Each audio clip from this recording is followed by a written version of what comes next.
guys do not want a career as direct response writers because it's hard. It's very hard. When I first was learning this business, Lou, who I'm married to at this point, was my mentor. And I thought I was joining an ad agency. What I was joining, back then, in 19, blah, blah, blah. And I thought, oh, cool, ads, I like this. And what I joined was a direct response agency. And Lou said, well, you've got a natural style, a natural ability for this. I'm going to teach you how to do this. And I did it a little while, and I went, I don't want to do this. I don't like this. This is hard. This is not fun. This is not, oof, I don't like it. And there's as much science to it as there is creativity, and I wanted to be creative. And then he told me how much money it could pay. I said, well, bring it on.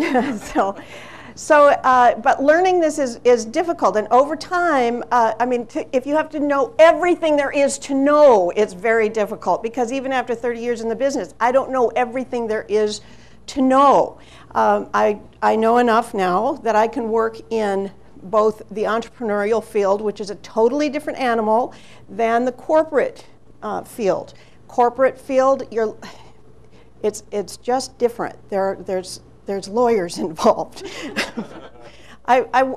Since I've been freelancing, I have joked, I teach a freelancing course, and I tell them, they said, well, what is your pricing structure? And I said, well, the pricing structure I want is the work is free, I'll charge you by the meeting, or the work is free and I'll charge you by the number of people involved in the decision-making process, because that's how it works in corporations. But over time, and it took a long, long time. And I mean to tell you, sometimes, and after Lou and I were married, we had a couple of projects that were very, very, very difficult. And I usually do the writing, and Lou does the editing. And it took us now the stakes were really high on this project, but it took the two of us working, and we were working around the clock. I would work all day writing, he'd work all night editing. And I would sit at my computer with tears running down my face. I don't want to do this. I can't do this. It's too hard. Because it was a different kind of direct response than I'd ever done before. So all of that is to say this. You don't need to know everything. You just need to know what you need to know. And it's lucky for you that I know what you need to know.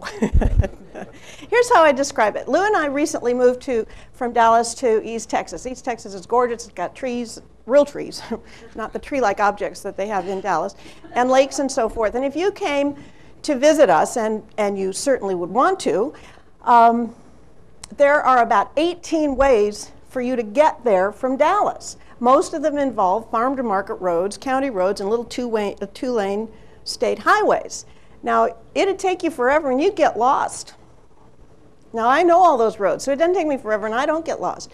But if you're doing this the first time coming on out, what I would say, get on Highway 30, which is the biggest darn highway going across North Texas. Get on Highway 30, go to Sulphur Springs, turn right, go 22 miles, boom, you're there.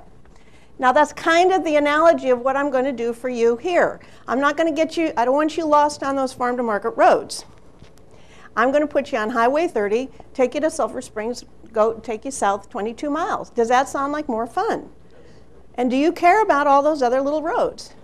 No. Okay. Good.